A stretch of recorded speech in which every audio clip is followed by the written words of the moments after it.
Captain Lara Quinn had been running the field hospital for 7 months, and in all that time, not a single soul on the forward base knew about the other pair of wings she'd worn before she ever put on a stethoscope. No one questioned why she spent her rare free hours near the flight line, eyes locked on the AH-64 Apaches with a focus that went far deeper than idle fascination.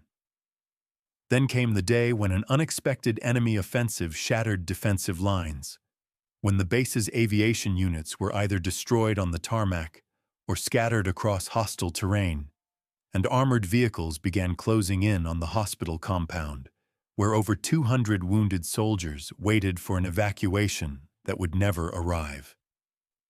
That's when Lara walked past screaming radios and frantic officers, climbed into the single battered Apache no one believed could even start, and showed an advancing armored column exactly why the AH-64 earned its name as the tank killer.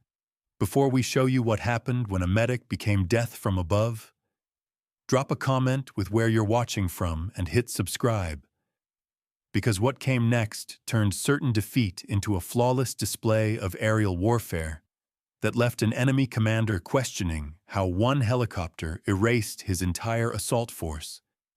The field hospital reeked of antiseptic, blood, and fatigue. Captain Lara Quinn stood at the scrub sink, washing her hands after her third operation of the morning, watching pink water swirl down the drain.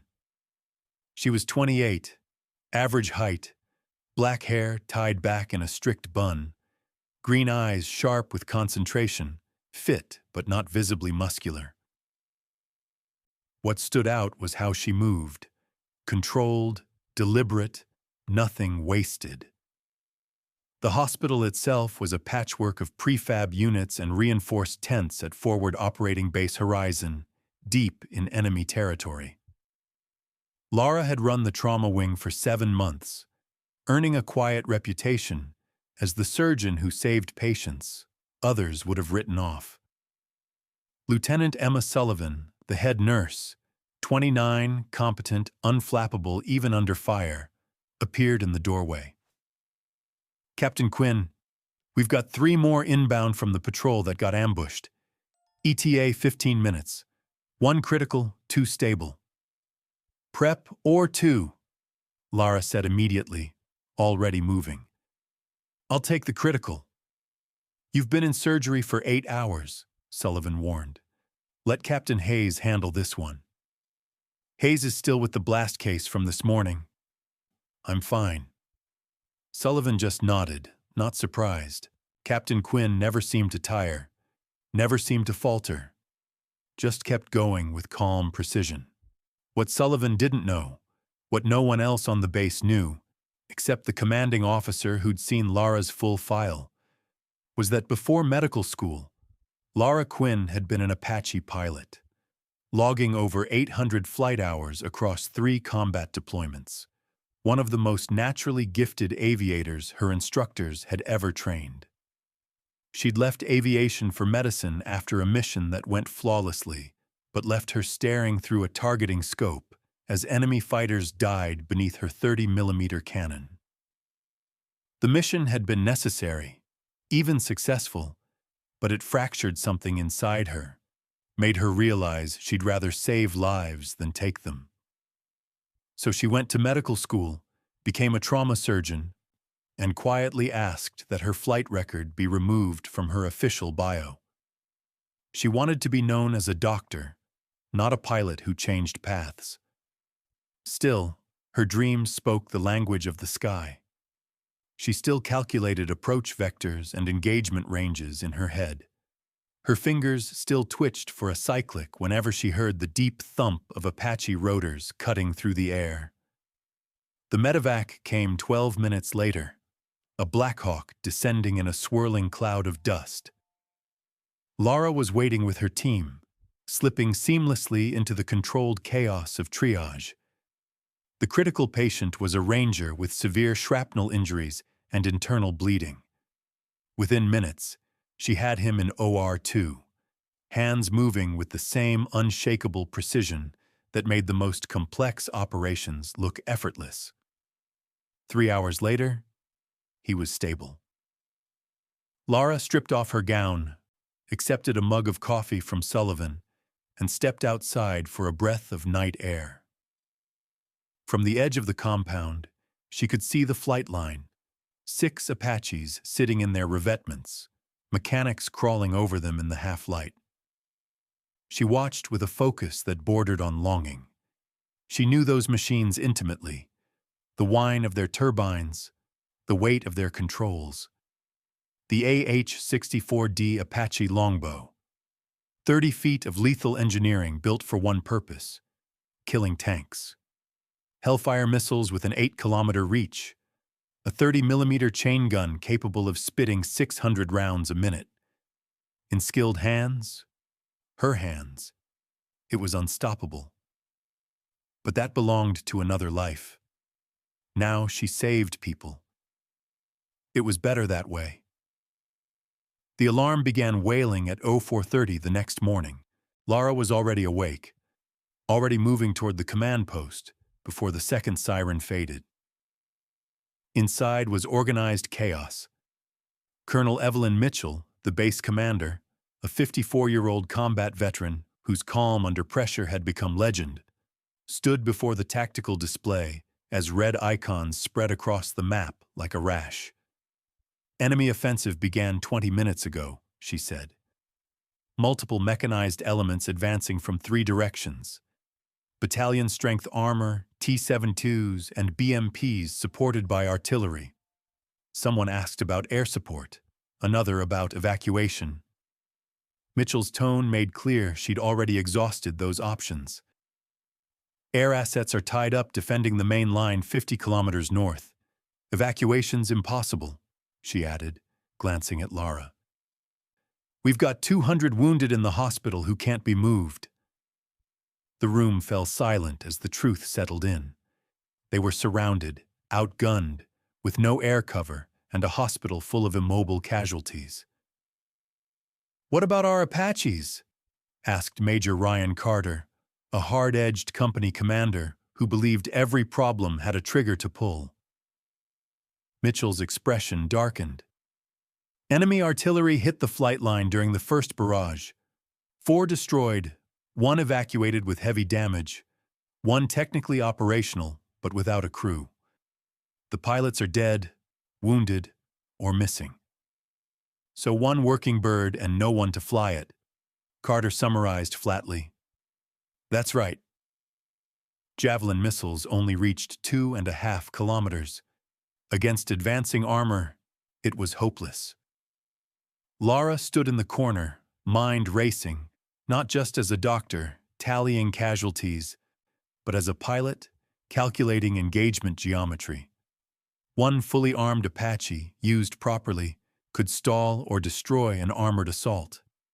The math was brutal but promising, if someone capable flew it. The words escaped before she could stop them. "Sir, I can fly the Apache." The room froze. Every head turned. Mitchell stared at her like she'd lost her mind. "Captain Quinn, you're a surgeon, not—" "I was an Apache pilot before medical school," Lara interrupted, steady and clear. 812 combat hours, 3 deployments. Fully qualified on the AH-64D longbow. Mitchell shook her head. "Even if that's true, you're the only trauma surgeon I have. I can't risk you." "You'll lose me anyway when those tanks hit the hospital," Lara countered. "Along with every nurse, medic, and patient inside, at least this way. I can try to stop them." Sullivan had followed her in, staring wide-eyed. "You're a pilot. An attack pilot?" "Was," Lara corrected softly. "But if the alternative is watching 200 people die, I'll take the cockpit." Mitchell tapped her tablet, pulling up Lara's full personnel file. Her expression shifted as she read. "It's true," she murmured. "Captain Lara Quinn, former 1st Battalion, 229th Aviation Regiment, senior aviator, multiple commendations." She looked up slowly. "Why'd you leave the sky, Captain?" Personal reasons, ma'am, Lara replied quietly. She still ran approach vectors and weapons ranges in her head, fingers twitching for a cyclic every time the distinctive thump of Apache rotors rolled across the compound. The medevac arrived 12 minutes later, a Blackhawk descending in a dust cloud, and Lara stepped into the practiced chaos with her team, sliding into triage like she'd never left. The urgent case, a ranger with terrible shrapnel wounds and internal bleeding whom she had in O2 and on the table within minutes. Her hands moving with surgical precision until, 3 hours later, he was finally stable, and she peeled off her gown, took a coffee from Sullivan, and walked outside toward the flight line where 6 Apaches sat in revetments under maintenance crews, machines whose turbines, controls, and weapon systems she knew as if they were an extension of her own body. The AH-64D longbow, 30 feet of concentrated lethality, hellfires that reach 8 kilometers, and a 30-millimeter cannon that chews through armor when in skilled hands. Her hands used to that life. But now she saved people and decided that was better. The alarm began at 0430, and Lara was already moving to the command post before the second siren finished, where Colonel Evelyn Mitchell, 54, a combat veteran who stayed calm while the map filled with red, outlined a nightmare. Enemy mechanized units advancing from 3 directions. Battalion-strength armor with T-72s, BMPs, artillery, no close air support because everything was tied up defending the main line 50 clicks north, and 200 wounded in the hospital who could not be evacuated. The flight line taking hits in the opening barrage, 4 Apaches destroyed, 1 evacuated damaged, 1 technically airworthy but without a crew. So 1 working attack helicopter, and nobody to fly it. Major Ryan Carter summed it plainly, and the math was brutal. Javelins only reached 2.5 kilometers, and against a coordinated armored assault that wasn't enough. Lara listened, the surgeon calculating casualties and the pilot in her calculating engagement geometry. Then she spoke before hesitation could win. She could fly the Apache, 812 combat hours, 3 deployments, AH-64D qualified. And the room went silent as Mitchell weighed losing her best trauma surgeon against losing everyone in the hospital, then asked about timelines and authorizations. The operations officer saying armor would be in lethal range in 4 minutes if they rushed, an hour if cautious, and the Apache could be armed and airborne in about 15.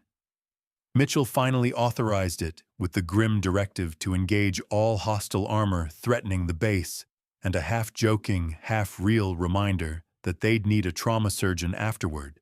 So Lara moved out while Sullivan warned it was insane, and Walsh, the maintenance chief, Chief Warrant Officer Derek Walsh, seasoned and skeptical, watched her walk the bird, checking surfaces, sensors, mounts, and then, after 30 seconds, his expression shifted to something like respect, because she actually was a pilot, and the aircraft was green across the board. Full fuel, full weapons, 16 Hellfires, 76 rockets, 1,200 rounds of 30mm. "Clear the area," she announced. And Sullivan gripped her arm and begged her not to die, which only steeled Lara more. She climbed into the front, gunner's seat, where override flight controls let her fly, ran start sequences by muscle memory.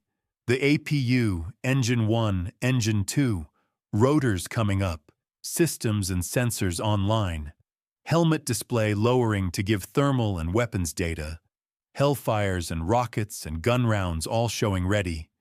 And when she keyed the radio, she got immediate clearance. Apache 11 cleared for immediate departure. Weapons free on hostile armor. Godspeed, Captain. And she rolled the throttles, the bird lifted, the base fell away, and for the first time in 5 years, she was exactly where she belonged. Climbing to 4,000 feet, to extend sensor range while the longbow radar painted the enemy column of 12 armored vehicles, 8 T-72s, 4 BMPs, 2 IFVs, in proper formation and moving confidently toward the hospital.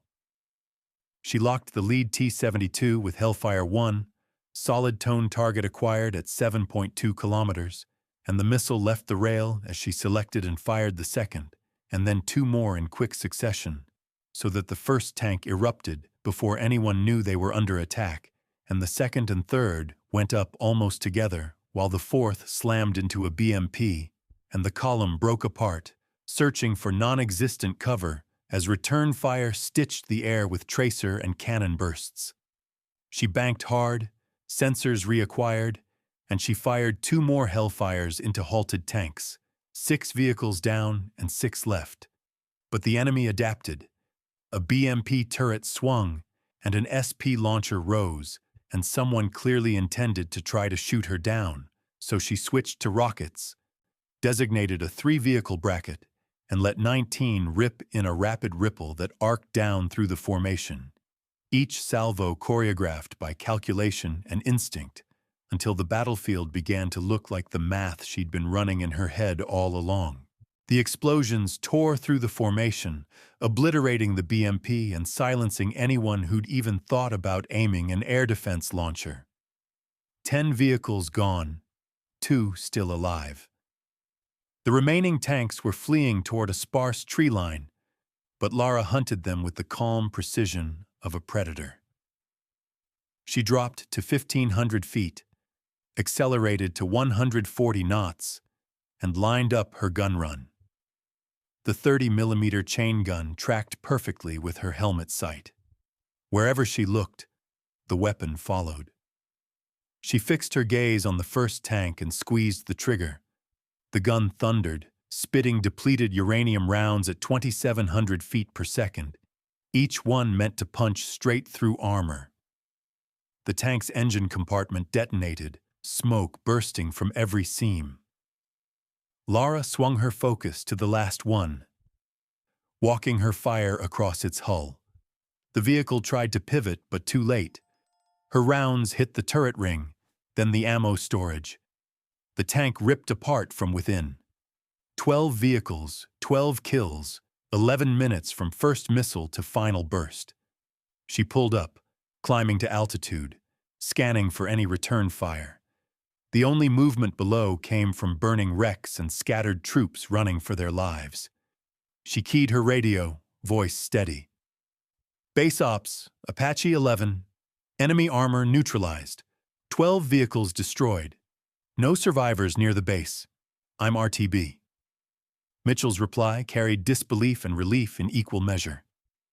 Apache 11, that's outstanding work. Bring her home, Captain. The flight back took 12 minutes. Lara went through post-combat checks, everything in the green. She'd wiped out an entire armored column and hadn't even taken a hit. Touchdown was smooth. Engines wound down, systems shut off, and she climbed out to find a crowd staring as if they were seeing a legend. Colonel Mitchell approached first. Captain Quinn, I just watched the drone feed. That was some of the most precise combat flying I've ever seen. Thank you, ma'am. Just did what needed doing. You destroyed 12 armored targets in 11 minutes. Alone. Without a scratch. Mitchell shook her head. Why in God's name did you ever leave aviation? Lara's eyes drifted toward the rising smoke on the horizon. Because I'm better at saving lives than ending them, ma'am. Today was the exception. An exception that saved 200 wounded and everyone on this base. Yes, ma'am. But it doesn't change who I am. I'm a doctor. She gestured to the Apache. That's just someone I used to be. Sullivan jogged up, breathless. The ranger from this morning. He's asking for you. Everyone's talking about what you did. Lara nodded, already shifting back into surgeon mode. Tell him I'll be there in 5. As she walked toward the hospital, She could feel the stares and the whispers, the quiet medic who turned out to be a combat aviator, the doctor who'd climbed into an Apache and erased an entire assault force. She hadn't wanted attention. She'd left that world behind because she couldn't stand being defined by how efficiently she killed. But math didn't lie. 12 enemy vehicles destroyed meant 200 people saved. Sometimes the arithmetic of war forced you to become the person you'd tried to stop being. The debrief came 3 hours later, after she'd checked her patients and performed 2 minor surgeries. She arrived still wearing her scrubs, the smell of antiseptic clinging faintly to the woman who'd just flown death from above. Mitchell had gathered her senior staff and a handful of intelligence officers flown in to figure out how a single pilot had wiped out what amounted to an enemy battalion. "Let's begin with a tactical overview," Mitchell said. "Captain Quinn, walk us through your engagement." Lara brought up the tactical map, marking targets with calm precision. "Initial contact at 4:47 hours, 7 kilometers out. Hellfire strikes on the lead armor elements. Tanks prioritized over BMPs due to threat level. 4 missiles, 4 confirmed kills within the first 30 seconds. She continued methodically, explaining target sequencing, maneuvering, and countermeasure use with the clinical detachment of someone reviewing a medical procedure. Final phase was gun employment against 2 retreating tanks. She finished. Total engagement time, 11 minutes, 12 vehicles destroyed, estimated enemy casualties between 48 and 60. One of the intelligence officers leaned forward. "Captain, did you take fire during the engagement?" "Yes, sir. Multiple tanks returned fire with main guns, and I observed at least 2 man-pad launches. I used altitude shifts, speed variation, and countermeasures to avoid impact." "You make it sound routine." "It was routine, sir," Lara replied evenly. "That's what training's for." Carter spoke up. "Captain, you hadn't flown in 5 years. How did you stay sharp?" Lara paused. "Not in a technical sense. I didn't fly, but I never stopped thinking like a pilot. It's something that doesn't leave you, even when you wish it would." Mitchell's voice softened. "Why would you wish that?" "Because taking lives even when it's necessary isn't something I ever wanted to excel at, ma'am. I became a doctor to save lives, not end them. And yet you're good at both." "Yes, ma'am," Lara said quietly. "But only one of them lets me sleep." Silence filled the room. Finally, Mitchell cleared her throat. "Captain Quinn, I'm recommending you for commendation. You saved this base." "Thank you, ma'am. But I'd prefer the details stay quiet. I just want to get back to my hospital." "Understood," Mitchell said. Then, after a pause, "But if we ever face something like this again—" Lara gave a faint, tired smile. "You know where to find me, ma'am. I just hope it never comes to that." Despite her wish for silence, the story spread fast. The medic who turned out to be an attack pilot, the surgeon who destroyed 12 armored vehicles in 11 minutes. Pilots wanted to talk tactics. Doctors wanted to understand how someone could be both healer and killer. Lara deflected most of it, burying herself in hospital work. Yet at night, she sometimes drifted to the flight line and stood watching the Apaches gleaming under floodlights, remembering what it felt like to be that person again. Sullivan found her there one evening. "Thinking about flying again?" "Thinking about why I stopped," Lara said. "Every time I made a perfect shot, someone died. It became too easy, too automatic. I needed to do something that proved people were worth saving. But you saved 200 lives that day by killing 12 machines." "I know," Lara admitted. "And I'd do it again if I had to. But that doesn't change what I am now." I'm a doctor, someone who repairs what war breaks. Sullivan smiled softly. For what it's worth, you're the best trauma surgeon I've ever seen. Whatever you used to be, you're using it to save people now. That's what counts. I hope so, Lara said quietly. Weeks bled into months, and she slipped back into rhythm. Surgery, rounds, mentoring, rotating medics. The tempo of operations grew across the theater, bringing more wounded, more long nights, and more chances for Lara Quinn to do what she'd chosen to do. Save lives, one at a time. One afternoon, a young private came in with a chest wound that would have killed him if the medics hadn't gotten him there in time. Lara spent 4 straight hours in surgery, repairing damage that looked beyond saving. When she finally stepped out of the OR, drained but content, Sullivan was waiting. He's going to make it, she said. The medic said if they'd been 5 minutes slower, he wouldn't have had a chance.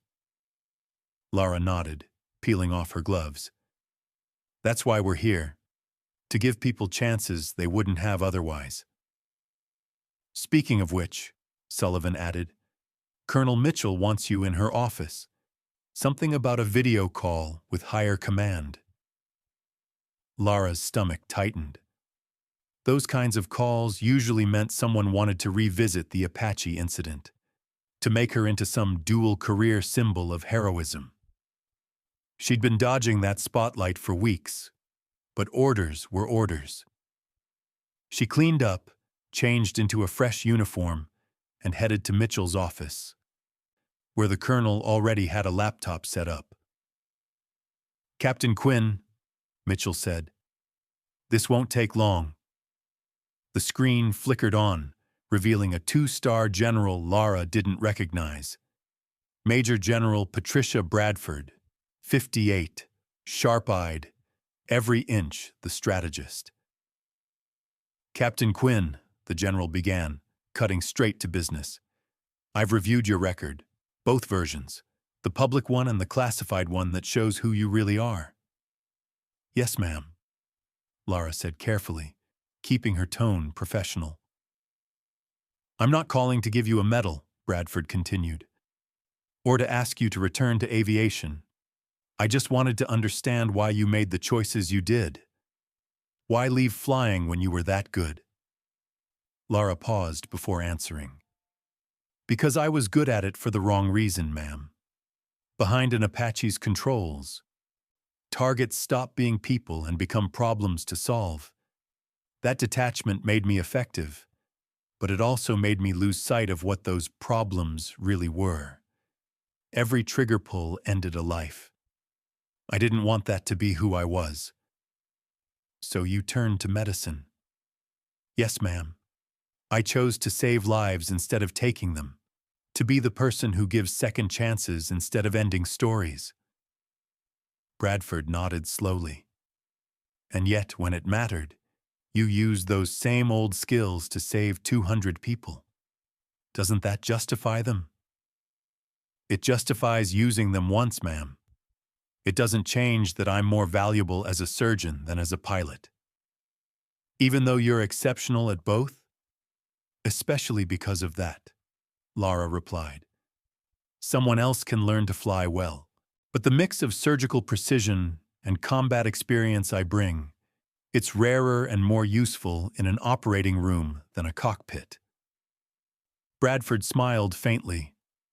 That's the answer I hope to hear. I'm not reassigning you, Captain, but I'm making sure your full record stays visible to any commander who might need someone like you. Sometimes the best weapons are the ones we keep in reserve. Understood, ma'am. Good. And Captain, what you did that day didn't just save patients. You saved a position whose loss would have been catastrophic. Sometimes one person with the right skills in the right place changes everything. Thank you for being that person. The call ended, and Mitchell looked up from the laptop with an expression somewhere between pride and relief. She's right, you know. What you did mattered.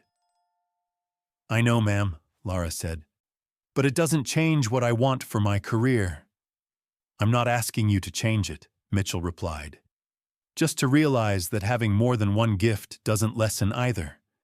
You're a brilliant surgeon and a remarkable pilot. Both truths can exist at once. Lara considered that. They can coexist, ma'am. But only one defines who I choose to be. 3 months later, her rotation orders arrived. The hospital threw her a farewell party, full of people still trying to reconcile the calm surgeon with the combat pilot who'd saved them all. On her last day, Lara walked to the flight line. The Apaches still sat there under the heat haze. Chief Walsh spotted her and came over. Captain Quinn, heard you're heading back stateside.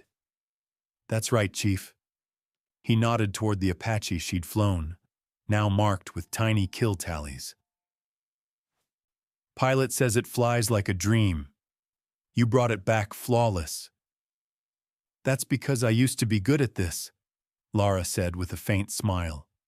Back when it was my main job. You ever miss it, flying?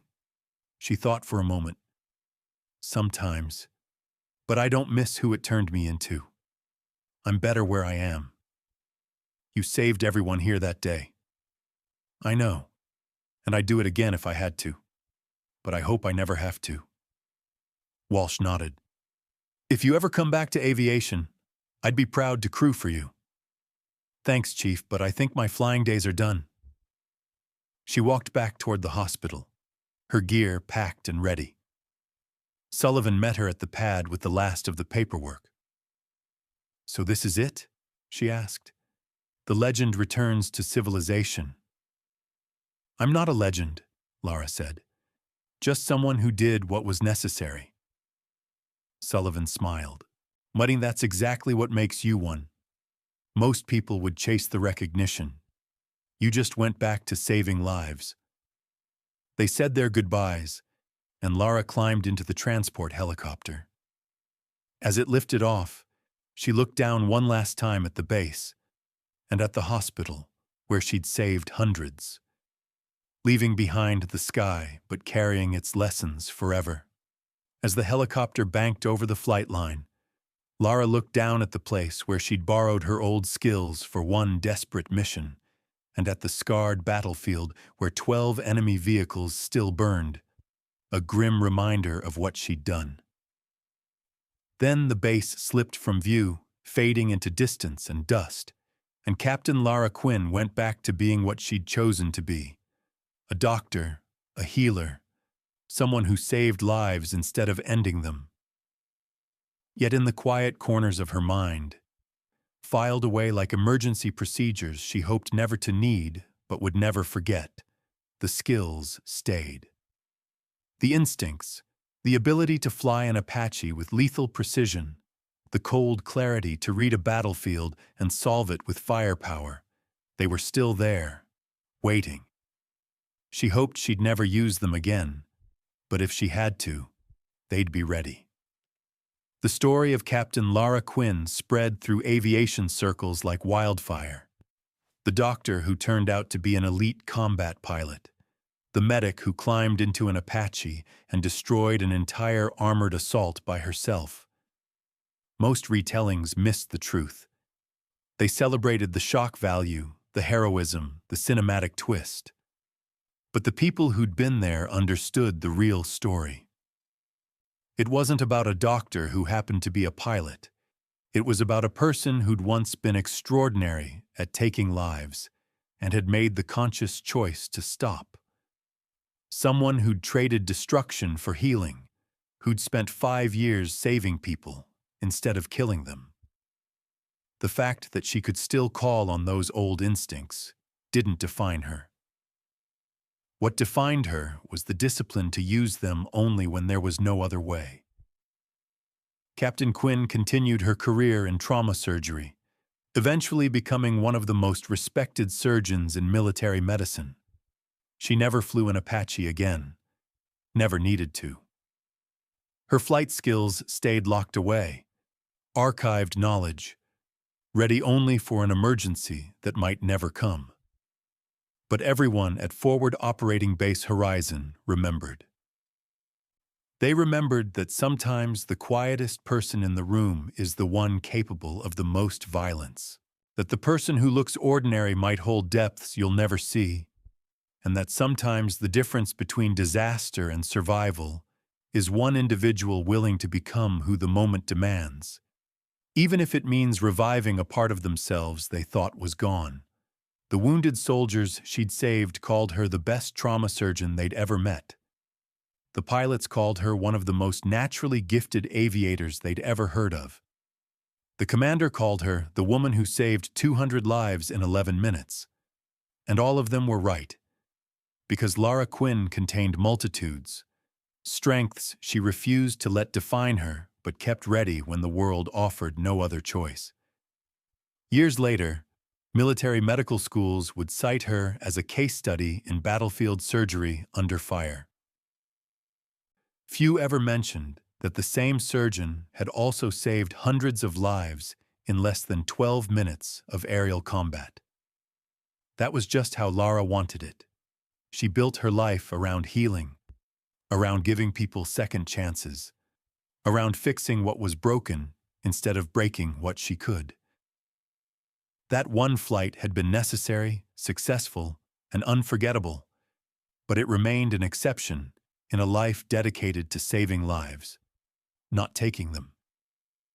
Never assume you know what someone is capable of. The medic might be a pilot. The doctor might be a warrior. The quiet ones saving lives might also be the deadliest presence on the field when the moment calls for it. And sometimes the greatest skill isn't knowing how to fight. It's knowing when not to. Choosing the path that heals instead of destroys. Using power only when there's no other choice. Captain Lara Quinn made that choice every day. And on one day, when 200 people would have died without her, she made the harder one, the necessary one, and then went back to who she truly was. Because that's what strength really means, having the power to destroy, but the will to heal. The final truth about Captain Lara Quinn was this: she proved that people can change, can walk away from who they were, can choose peace over violence. But the person you used to be never vanishes completely. It just waits quietly in reserve, ready if the world gives you no choice. Her greatest accomplishment wasn't in the lives she took, or even the ones she saved. It was in knowing when to be which version of herself, and in always, whenever possible, choosing to heal. If this story moved you, don't forget to subscribe for more powerful tales of courage from unshakable. Captain Joe's Stories.